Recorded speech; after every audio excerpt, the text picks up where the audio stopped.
5 डिसेंबरला नव्या सरकारचा शपथविधी होईल अशी माहिती आहे। तसंच मंत्रिमंडळ कसं असावं, कोणती खाती कुणाकडे असावीत यावरून देखील दिल्लीमध्ये चर्चा झाली आहे। तर कुणाकडे कोणती खाती जाऊ शकतात पाहूया। येत्या 5 तारखेला नव्या मुख्यमंत्र्यांचा शपथविधी होणार असल्याची माहिती आहे। 5 डिसेंबरला आझाद मैदानावर नव्या सरकारचा शपथविधी सोहळा होणार आहे। सध्या मुहूर्त नाही आहेत। आपण शेवटी भारतामध्ये राहतो, इथं प्रत्येक गोष्टीला महत्त्व दिलं जातं। 2 तारीखपासून चांगले मुहूर्त सुरू होतात, होईल का काळजी करता। 2 तारीखनंतर कधीही सरकार स्थापन होऊ शकतं। हा शेवटी मुख्यमंत्र्यांनी आणि शेवटी महाराष्ट्र हे भारतातलं आघाडीचं राज्य आहे। सगळ्या राज्याचे मुख्यमंत्री येणार, स्वतः पंतप्रधान येऊ शकतात, स्वतः या ठिकाणी आपले होम मिनिस्टर येऊ शकतात, केंद्रीय अनेक लोक येणार। मग ते येणार त्यावेळेला त्यांच्या कन्व्हिनियन्सप्रमाणे ती तारीख ठरवली पाहिजे। नाही तर मी मुहूर्त बघत नाही, केसरकर मुहूर्त बघत असतील त्याच्यामुळे मुहूर्तासंदर्भात तेच तपशीलवार बोलू शकतात, कारण मी मुहूर्तही बघितला नाही आणि मला माहीतही नाही, आणि त्यांचं मुहूर्त बघतात ते। मुख्यमंत्र्यांसह किमान 20 जणांचा शपथविधी होण्याची शक्यता आहे। त्याआधी दिल्लीच्या बैठकीत खाते वाटपावर देखील खलबत झाली आहे। भाजप एकनाथ शिंदेंना गृह खातं देण्यास तयार नाही, तर नगर विकास खातं सोडण्यास तयार आहे। त्यासोबत केंद्रात एक मंत्रिपद देण्याची तयारीही भाजपने दाखवली आहे। अजित पवारांना उपमुख्यमंत्री पदासह अर्थ खातं देण्यावर एकमत झालंय। तसंच केंद्रात राष्ट्रवादीला देखील कॅबिनेट मंत्रिपद मिळेल।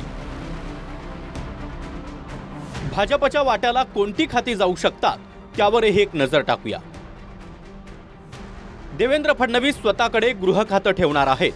त्यासोबतच सामान्य प्रशासन, महसूल, ऊर्जा, ग्रामविकास, जलसंपदा, गृहनिर्माण, वने, ओबीसी मंत्रालय, पर्यटन ही खाती भाजपकडे जाण्याची शक्यता आहे।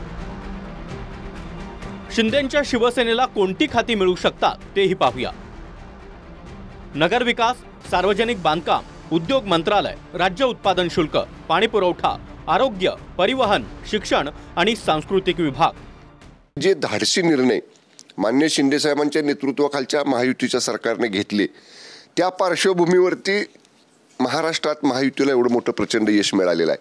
त्यामुळं साहजिक आहे त्या प्रमाणात वाटा मिळावा, त्या प्रमाणात सत्तेत सहभाग असावा ही अपेक्षा असणं चुकीचं नाही। आजचा आणि उद्याचा दिवस थोडं वाट बघा, निश्चितपणे सकारात्मक आणि अत्यंत पॉझिटिव्ह अशा पद्धतीचा यातनं समन्वयातनं मार्ग निघेल। सध्या जी खाती अजित पवारांच्या राष्ट्रवादीकडे होती तीच खाती पुन्हा एकदा राष्ट्रवादीला मिळणार असल्याची माहिती आहे। ज्यामध्ये अर्थ खातं, मदत आणि पुनर्वसन, सहकार, कृषी, अन्न व नागरी पुरवठा, महिला व बालविकास, अल्पसंख्याक विकास, वैद्यकीय शिक्षण, आदिवासी विकास मंत्रालय ही खाती अजित पवारांच्या राष्ट्रवादी काँग्रेसला मिळू शकतात। प्रदीप कापसेसह संदीप राजगोळकर, TV9 मराठी, दिल्ली।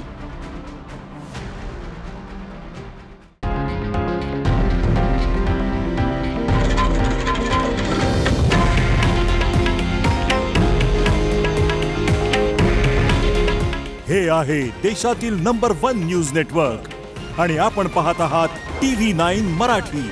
काळजी तुमची, हित महाराष्ट्राचं।